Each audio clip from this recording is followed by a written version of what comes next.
another episode of Knights of the Old Republic, a review. Are we talking about 1 or 1 and 2? Because, I mean, we can go both ways with What about the MMO? Do we include that in the conversation? Oh, that's just called T.H.E, right? The Old Republic? I haven't actually played a lot of it. But it was made by BioWare, right? No. No? It might be. I don't know. I think it is. 2's not by BioWare. Yeah, 2 was made by Obsidian. Yeah. Seki ready to kill us. Yeah. Do you actually want to intro this properly so we can get off Star Wars? I don't know, I feel like because we're just going to keep talking. Why, hello everyone, welcome back to Not the Anime Club podcast. I'm Nick Knack. With me is not the Great Lord Vor, nor Realm Shifter. I got Seki here in Bokage. Hello everyone. Special. Yeah, we're talking about the spoilers and the characters on Kiki's delivery service right now. You don't have to sound so mad at it. I mean, there's Kiki and there's Knights of the Old Republic. It's... Well, one thing I can definitely say, Kiki is much more wholesome than any character in Knights of the Old Republic. Yeah. You know what the worst part is? Hmm. 2 of the members of my D&D group also go off on Star Wars fucking Knights of the Old Republic tangents every time we're done playing. It's so good if you look at it as a whole. It's basically like if Star Wars was Game of Thrones. It's the best thing that has ever come out of Star Wars, Yeah. in my opinion. It is the best thing. I literally have no experience with this game, yet I know so much about random things in it. Did you ever see the, in KOTOR 2, did you ever see the conversation with Atten? Because you find out Atten was actually in the Jedi Civil War, and he was on the Sith side. I think I remember it. I haven't looked into Lord of KOTOR 2 in a long time. He has this line of dialogue that just blew my fucking mind, where he says, Seki hey, did about you know? to blow A gasket. Yeah. Or he says, what was it he said? He says, hey, did you know that if you shoot someone standing next to a Jedi, the Jedi freak out because they're natural empaths? So they can literally feel the person next to them dying, and that way you can just shoot the Jedi in the head because they're so distracted by the feeling of death that they don't even notice you walking up to them. Nothing like that happens in Kiki, though. Seki, I feel like you should probably take the reins on this conversation. I was trying to We will go off on Star Wars a long time if you will let us. I was trying to blink save me in Morse code, but I don't know save me in Morse code, so I just blinked a random amount of Morse code letters. I never learned how to do the dashes. Like, understand the dashes. Just long blink. Man, I can't wait till our next Ghibli thing when we get Bokage on again. I'm looking forward to it. Okay, can we all agree GG best character? A GG best character. GG best character. Voiced by the great Phil Hartman. Rest in peace, buddy. So fun fact, we touched on this briefly, but so Gigi's character is basically completely revamped in the English dub, which is what we just watched. But I have actually seen the Japanese version. Have you? I haven't, no. Okay, and I know you haven't. But I stay away from a lot of Studio Ghibli. Like, I usually don't watch Studio Ghibli in the original audio because a lot of the voice actors are very strange choices. Like, I'm not sure if you ever saw Howl's Moving Castle in Japanese. Oh, I love it in both languages. I can't stand Calcifer's voice. I don't mind it. So in the original Japanese, Gigi is voiced by a girl because cats are typically feminine figures in Japan, regardless of gender.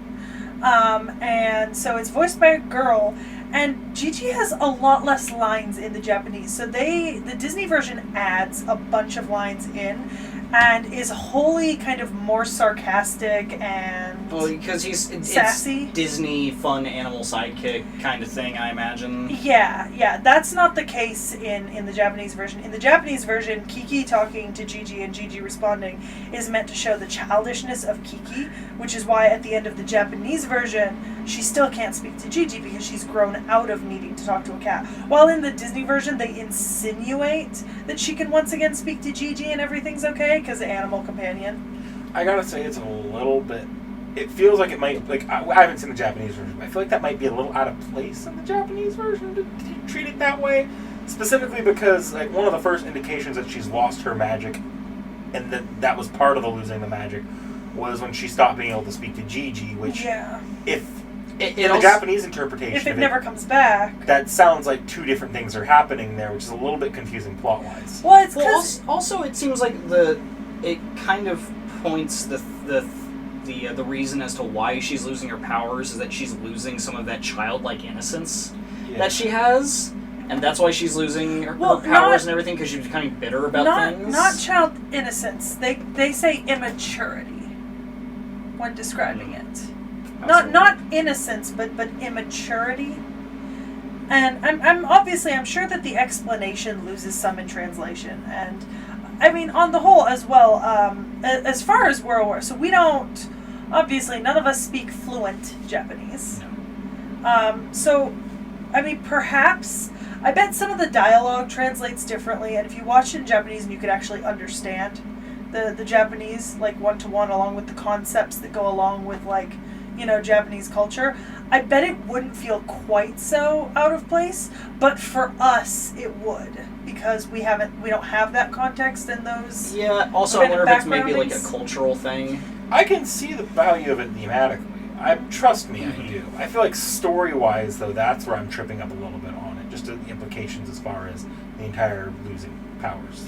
Well, yeah, it's definitely one of those more symbolism kind of things, but On a symbolism level, I actually appreciate the Japanese version for doing that. Yeah, me too and all that. I mean, like, any story with good symbolism I enjoy, but it's just, I don't know, there's not really much story in Kiki. It's about a girl leaving home, and she's going to strike out on her own, and she kind of learns what the world is really like, and she kind of figures out how to fit into that. Yeah, it's a coming-of-age story, but it's a coming-of-age story that doesn't include, like, an ultimate villain or a big bad or something like that. Like, this is not a coming-of-age story where she's thwarting some sort of, like, authority. It's just, her going out to do a year on her own and learning that the world isn't quite as small and nice as her little town, but she can still find friends and Well, the conflict is an internal conflict. yeah.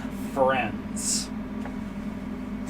I have a problem with that guy, alright? Unlike a lot of the other Ghibli movies, two of which we're going to talk about on the channel, one you've already seen, one you're going to see coming up, this is not some sort of, like, soapbox commentary about climate change or, anti-war messages, stuff like that.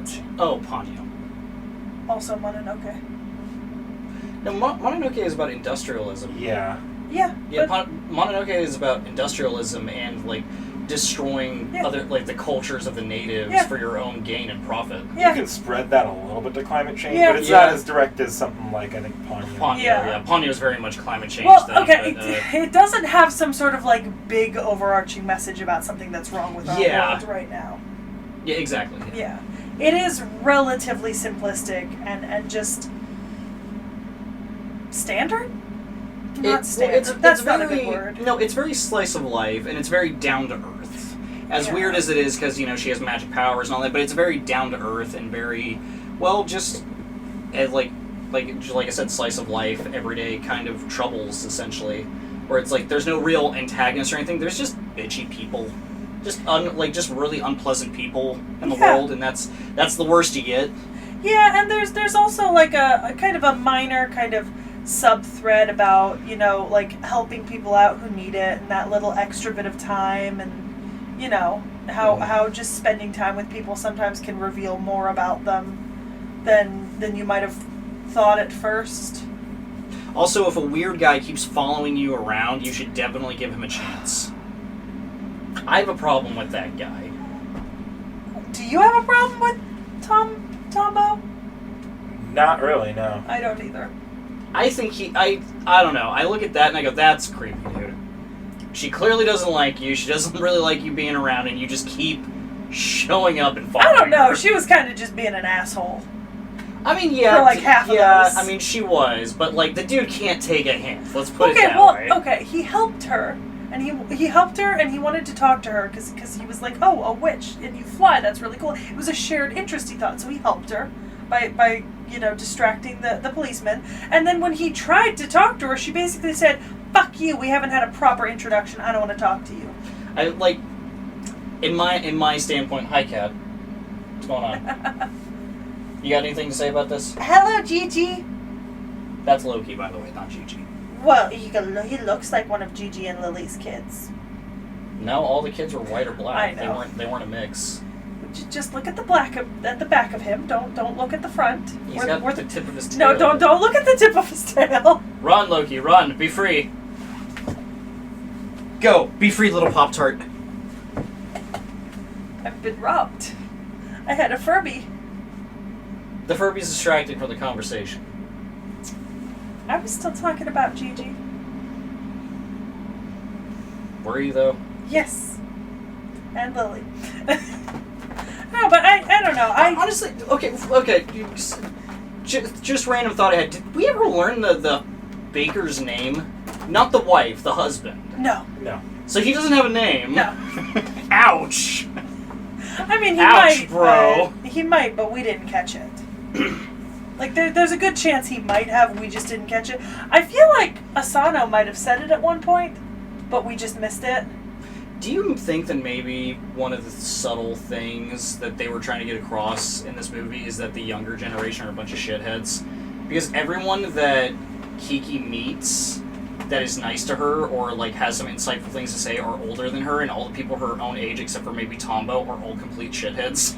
I don't think that's necessarily true, because I think that while she did meet like a couple young people made like remarks, right? Like the girl, you know, about the fish pie, and the boy when You were clawing at me. The cat came back. and but the cat came back the very next day, and never mind.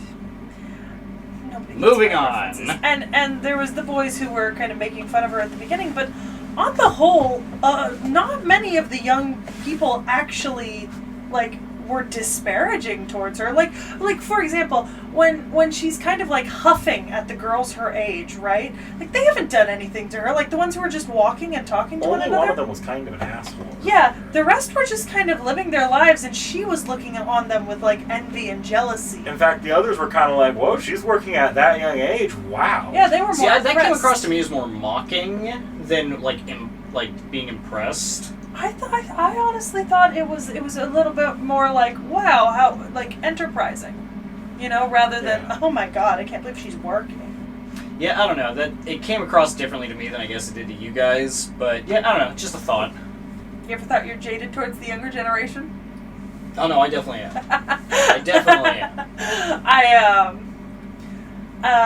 But yeah, no, I don't think that's necessarily the lesson. I do think that there's a heavy dosage in here of like help those older than you and like actually give them some time and attention, because they might have something worthwhile to like Oh yeah. say to you, or they might be able to help you. There's definitely an undertone of that.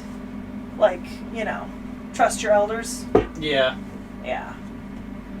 But I don't think I saw any pointed disdain for the younger generation. I think it's normal in a lot of movies. Like, honestly, people who are young can be assholes. People who are old can be assholes. But there's no old assholes in the movie that I can distinctly remember. The only older person I can think who is an asshole in the movie is the cop, and that's when she Yeah. flies directly into traffic, going Yeah. the opposite way. Yeah, no, that was a safety And then hazard. she like goes like, "I need to stay this high so the cop won't get me." Like, you're above the planes. Yeah. Yeah. I don't know. I feel like Also, geese are assholes. Well, I think Don't trust geese. I think maybe I would be more inclined to say that there is a bias if across other Ghibli movies there also shared a bias towards your elders being wiser and good to trust. But there are quite a few villains in other movies that are older.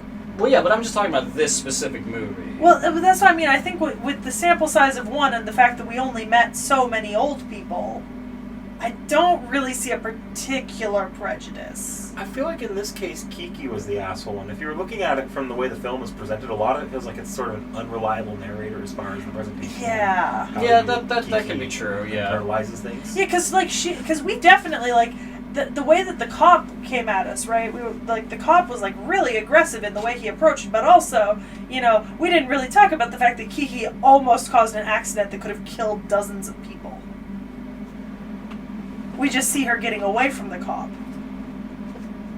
You know? And that kind of feels like it Unreliable goes narrator. along with Kiki's arc, too, where, like, at the height of her, like, I don't want to be around these people anymore, that's when she loses all of her powers. Yeah. When she's being like particularly judgmental and kind of like, I don't, you know. I mean, it was just a thought I had, and I'm not saying it's just definitely a thing that they were trying to get across, but I'm just wondering. It's just one of those things that, like, you think that this is what they were going for, or like, did you notice this as well? Kind of just thoughts I had. I don't feel like we could discount it though, because like, having seen some interviews from Miyazaki, I certainly think that there's a possibility it could have been that, wow, the younger generation are assholes who don't know how to mind their own business and do what they're told. He's also very old. Yeah, like knowing general thoughts from some of the older generation towards Don't you younger dare crawl up my generations. pant leg. You're not gonna like it. Yeah. Crawl. I think it's kind of You're actually encouraging him. He's like, his head is up there now. Oh, is he inside? Inside my pant leg. Just move your fucking leg. Just pull it out from under him. He does that to me and I just kick him out. Not kick him. This cat is really obnoxious right now. Kind of like Tombo. He just wants attention. Just like Tombo. And affection. I don't buy that one. Maybe the cat does, but Tombo, no. Tombo's obnoxious. That's my thought. I think Tombo just wanted an aviation buddy. I thought Tombo... But he has aviation buddies. They're in a club. Yeah, but... Which we never meet them. Yeah, but I thought Tombo was more just overly excited about meeting someone who knew what it was like to fly and might share his enthusiasm for flying in a more tangible and physical way. Like, I think he saw Kiki as someone who was like, oh my god, you can fly. Isn't it awesome? You know? I mean, I believe that. It certainly doesn't come across that way. True. It's like my comparison that, like, I talk to you and I'm like, oh my god, Lord of the Rings, isn't it amazing? I don't say that to Nick Nack. Not necessarily. Because Nick Nack doesn't like Lord of the Rings as much. He's a Star Wars person. You know? Not a Lord of the Rings person. But Ow! Cat's clawing her.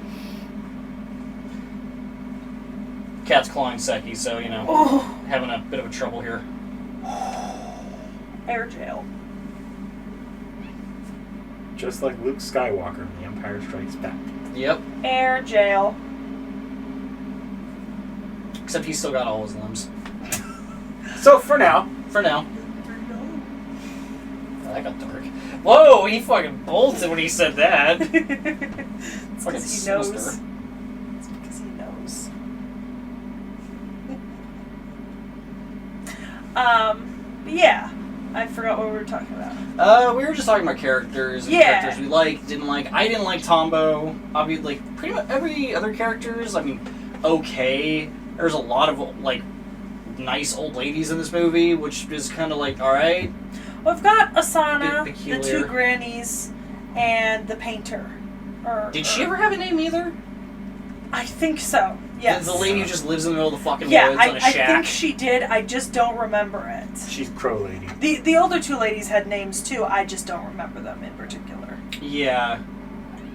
And I only remember Asana because she kept saying it. Not a lot of male characters in this movie, is there? Not a lot. And that's certainly not necessarily typical of Ghibli movies. You know- Normally, Even Tombo's friends, I think Tombo's the only male of the group. no, there's Was there other one males. more? Yeah, one or You know two more. what? Yeah. This is probably me giving way too much credit to this movie, but I wonder if the three main female focus points has to do with the three witches, like which is the phases of the moon, which is the maiden, the mother, and the crone. Which is Kiki could be the maiden, Asano is obviously the mother, and the old lady crone's with the the old pot lady. pie is the crone. You could also So- flip that around to be the maiden as the crow lady, and Yeah. Asana as the mother, and the Yeah, so, old I mean, lady as the crow. I feel like you could make that connection. I'm probably giving it way too much credit, but there is a way you can make that connection in this film. I don't think that in the case of something like that, it's necessarily giving away credit, because I think that sometimes people can include things like that unintentionally. Yeah, that's why I'm saying giving In too much movies, credit to it, yeah. is that was not something on purpose. Yeah. Because each one of those ladies guide Kiki throughout her journey. So that makes sense, is that The pigeon lady. the crow lady's the crow maiden, lady. Asano's the Mother. and the old lady is the crone. And those Yeah. are kind of the three major. Yeah, they're like the interactions. mentor. They're like they're all different mentor They- figures to Kiki. They talk about it too. So the crow lady talks about looking forward, right? And Mhm. like and like keeping going for what happens in the future, Osana talks a lot about what's happening here and now, and the crones talk a lot about the past. Yeah. Which is past, present, future, or future, Right. future, present, past. It's like Skuld, Urd, and Verdandi. The Norns, the three Norns, they're called Skuld, Urd, and Verdandi. In some sources. Norse mythology, the Norns? Right. Okay, Yeah. got it. Yeah. It's been a while since... Yeah. Well, Or the I'd attach Graike, that. the Moirae or the Graike, whichever one is the fates in Greek.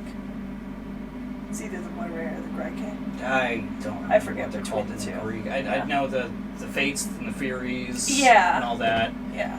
And, I think that the rule of three is common everywhere, and moon phases are certainly something that has always been associated with women. So well, I mean, the very beginning is Kiki leaves on a full moon. Well, yeah, that's So that's... It's it's not just a Yeah, witch but thing, but it's also a maiden thing, like a maidenhood I don't know thing. if you're necessarily giving too much credit here as well, because you gotta think who made this. It's Miyazaki. He's kind of pretentious as fuck. Yeah, that's true. Yeah. That is very true. See- but I don't know exactly how much Miyazaki knows about Western culture. See, but when I say that moon phases have always been associated with women, I mean, like, as far back as, like, inscribed rocks in some of the caves where we find cave art. There have been, like, moon cycles tracked on rocks. Oh, yeah. So you ask how much how much he actually knows about Western culture, but you gotta look at, like, the aesthetic they use for the witch for Kiki. That's a very Western aesthetic for a witch. The whole movie's supposedly Yeah. inspired by, like, very Swedish kind of countryside and towns. Yeah, but again, that could just, like, I'm not sure exactly...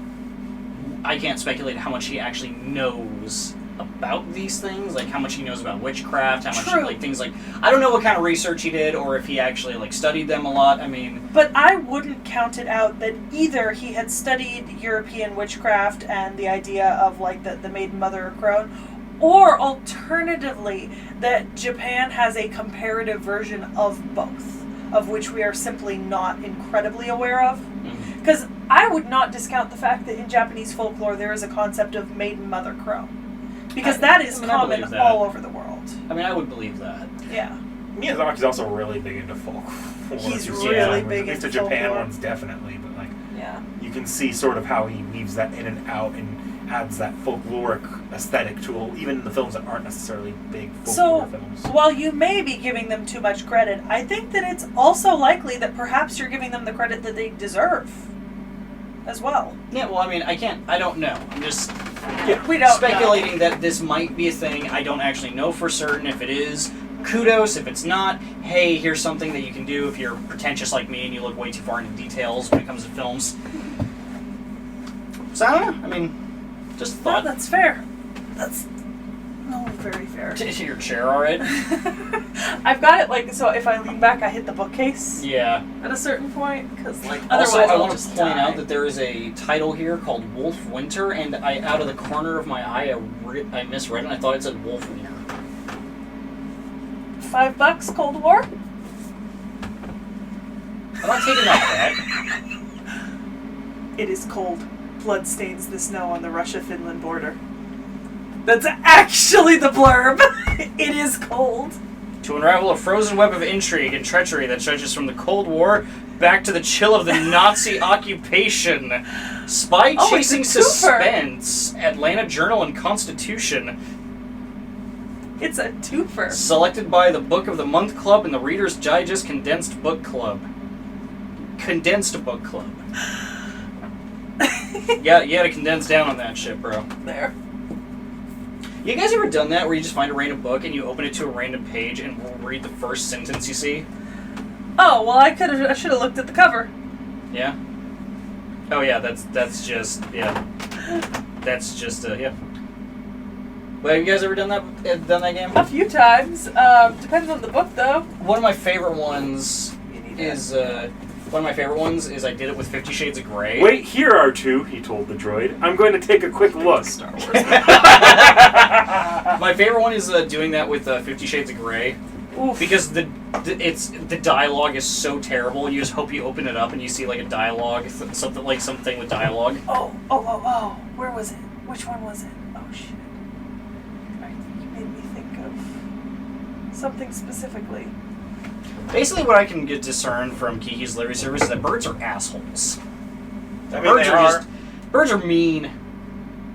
I mean, yeah, birds fucking suck, dude. They'll eat your broom, apparently. I don't think I'm gonna find what I was looking for. Damn, there was a particularly egregious book in the Cold War set that was chef's kiss on being offensive as all shit. By the way, this is not our library. No, these are not books I have collected. These are books that have been collected by generations past of the Seki family. I don't know how to get generations past to segue back into what we were talking And suddenly blimp. There you go. That did kind of come out of nowhere. It's like, there's a blimp now. It's like, we need something to move the plot forward. Let's put a blimp in there. Fuck it. Because fucking Hayao Miyazaki loves aviation, apparently. But you look at like early planes, and blimps are one of the things that like came about when people were thinking about, like air travel. Like people didn't. It took a while for people to be like, planes are the only option. Blimps for a while were a very valid option, and then they found out that they were very, very, very flammable. See, every time I think of The Hindenburg. No, actually, no. Well, obviously the Hindenburg's Sorry. obviously there, but like whenever I think of blimps, I always think of that episode of Archer where they have a mission on a blimp, and Archer is so paranoid of the blimp going down that he sees a guy like lighting up a cigarette, and he just slaps the guy so hard the cigarette flies at him. I was like, "What are you crazy? You're gonna get us all killed!" See, I think of the Indiana Jones 3. Oh, no ticket. Yeah, The no ticket. The no ticket scene. That's a great one. As he throws the dude out the window of the Yeah. blimp, which is flying. And then all the people in the cabin are like, oh god, let me find my ticket. Let me find my ticket.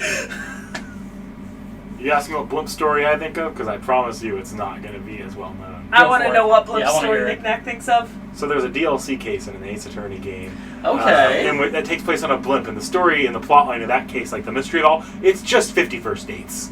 What? Amazing. Like complete with amnesia. Yes. What the fuck? Dude! I need to play Ace Attorney! Holy crap! I knew these games were weird, but oh my god, I never knew that! I've Yeah, never 'cause played then- an Ace Attorney game. Yeah, but then you can meet Herlock Sholmes. Canon to the Ace Attorney universe. Oh my god, Herlock Sholmes. There's a part where you get to cross-examine an orca. Why? I'm so confused. Also, herring pot pie. Very interesting Herring combination. and pumpkin. pot No, pie. they just said herring pot pie. No, that's what the girl said, but the grandmother said it's my herring and pumpkin pot pie. All I heard was her saying it's a herring pot pie. I heard herring and something else. I don't know if It was herring and pumpkin. Do you need me to look it up? No, I mean, I believe Oh, you. okay. I didn't catch the bar. I just heard herring Yeah. pot pie. I'm like, Yeah, the herring girl- pot pie doesn't sound that bad. No, the girl said that because she was like, just another one of my grandma's herring pies. But when the grandma's baking it, she says herring and pumpkin pot pie. I remember her saying herring and something else. Yeah. So I am kind of the missing link here as far as Yeah, getting well, like I said, herring I to the missed herring the and pumpkin part or That's fair. whatever it is that Yeah. she said, but all I heard, like, the old lady say herring pot pie. Which, Yeah. I mean, fish pot pie, maybe? Oh yeah, no, fish Not pie is fucking bad. delicious. It's I've never had a fish pot pie. I've only had chicken pot pie. They're fucking delicious. It's the pumpkin that got me fucked up. Like, I White I people be can't putting even. pumpkin spice into everything. Yeah, there you go. There you go. Seasonally appropriate joke. High five. I don't know if this will be seasonally appropriate Actually, when this comes pumpkin out. spice just came into Starbucks as we're filming. As we're filming, I don't know when this is Yeah, as coming we're out. filming, Pumpkin spice will still be in Starbucks when we we're don't want filming. to. I don't think we want to date the video of when we're Nah, recording. it's but fine. Pumpkin spice will still be in Starbucks when this video comes out. It does take a while to get pumpkin spice. It does, yeah. You can still get pumpkin spice all year round at Starbucks. You just have to specifically ask for it. They just don't advertise it. Yeah, it's a little bit like glitter. Don't tell that to the white people. We might run out of pumpkin spice. It's a little bit like glitter. Once it's somewhere, it's everywhere. I hate glitter. Glitter's the worst. I fucking hate glitter. I have no opinions on glitter. It's like herpes. You can never get rid of it. Yeah. Once you've touched glitter, you will forever be finding glitter. It is I think there are known. practical I could tell you a purposes story. for glitter. I could tell you a story about finding glitter that is not appropriate for this podcast. My favorite Yeah. uses of glitter are when, like, police or people trying to bust scamming operations will send a glitter box in so that when you open the box, it gets glitter, so if they try to flee the scene, it's easy to identify who it is. That's you know, crazy. I saw a fucking TikTok about this girl, and she was like, guess what my man did and why I'm breaking up with him. And then she proceeded to take like 30 pounds of glitter and scatter it all over his house, on all of his clothes, all over the bathroom, in all of his shoes. And I was just like, that is excessive. That's pretty petty, I'm not gonna lie. Like, that will never come out entirely. That man is going to be sparkling like Edward Cullen for the rest of his life. I can't stop sparkling. I like that character. I don't know who He that got what I was talking about. I like that character a lot. Shoots friggin' laser beams out of his stomach. I didn't get Love that that character. character. We shouldn't even tell her what series this is. It's really funny. Should I just tell the story of how I ended up seeing the first Twilight movie? Because we're talking about glittery thing. You brought up Edward and made me think. Yeah, of I brought up comments. Edward. It counts. Yeah, you brought up Edward and it made me think of my. So I ended up actually, believe it or like, this is going to sound incredibly stupid. I saw that movie in theaters opening night at midnight. I'm so sorry for your loss. No, it was great. It was great, but let me explain why. So I was visiting a friend down in LA. Were you shit-faced? No. I was very sober at the time. But you'll understand why. Just give me a second here. I know this has nothing to do with the Ghibli or the podcast, but this is a great story and I love telling it. I'm invested. Thank you. But so what happened is I was visiting a friend down in LA, and my friend and a bunch of his friends were going to take their girlfriends to go see the movie, and they were doing the midnight showing, right? And so he was like, "Hey, dude, do you want to come with us?" And I was single at the time, and I'm like, "What movie are you guys going to go see?" And it was like, "We're going to go see the Twilight movie." And I went, "You know what? It's better than sitting around by myself in my friend's house. So let's yeah, whatever, I'll go." And we were in the line that was wrapped around the block of the theater. And so we go in, and I figured it was going to be like, boy, girl, boy, girl, boy, girl, and then me at the end, right? Like, that's how I thought the scene was going to be. No, it was all the girls, and then all the boys, then me. And so the movie's playing, and all the girls, every time a new character comes on screen, they all do the fangirl scream, and they're all talking through the movie about, like, oh my gosh, did you see that? Oh, that was, blah, blah, blah, just freaking out. And it was about halfway through the movie, near the front of the theater was this little old lady, and she stands up, turns around, and at the top of her lungs shouts, "Shut the fuck up!" Everyone goes dead silent, and then there's me and all the guys in the theater. You can hear all of us trying not to laugh. That movie, like, I will always love that movie for that one moment in that theater. But the glitter thing is that the scene where, like, Edward rips open his shirt and you see, like, him sparkling in the sunlight. When we were leaving the theater, my friend said, like, I feel like if you just got really sweaty and someone threw some glitter at you, I'd look exactly like that. I don't know, fam. With the right angles of light, just being sweaty might make you glisten in the light. Not that brightly. Maybe not that bright. You Maybe need some you're baby fair oil there. for that. Yeah. You need to be like Arnold Schwarzenegger level of oiled up for that. Like fucking applying glitter to the baby oil. You guys remember that meme that went around after Twilight came out of a girl with a bucket of glitter just throwing it in a guy's face? No, I don't. That was before your time. We were too young. Yeah, probably. Okay, millennial. Okay, boomer.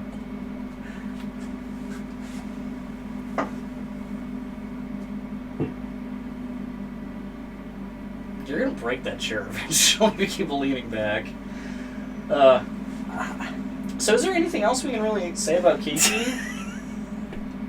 I don't remember what we were saying about Kiki. Well, we were talking about the possible Oh, symbolic yeah, I remember now. symbolism in it and things like that. I don't know. I mean, there's that's the thing that kind of sucks about. It's a simple movie. Yeah, that's the thing that kind of sucks about talking about it is that, like, it's a fine movie. It's totally good. It's also shorter than Laputa, and we watched. Man, that was a great movie. Yeah, that must have been an amazing movie. Fuck. Spirited Away. Oh, that's a good movie. Yeah. I like It's Spirited short. Away a It's lot. significantly shorter than both of those movies, I think. Both of those movies are almost 2 hours. This one's only an hour and a half. Okay. Yeah.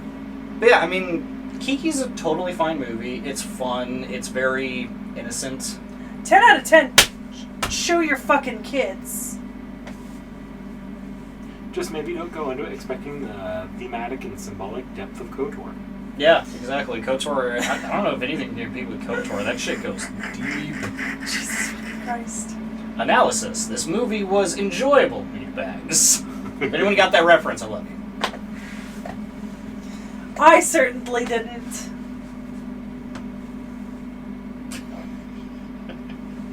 Go watch Kiki's Delivery Service. It's a fun movie. Yep. And pay respects to Phil Hartman. He deserves better. With that being said, we'll see you back next time.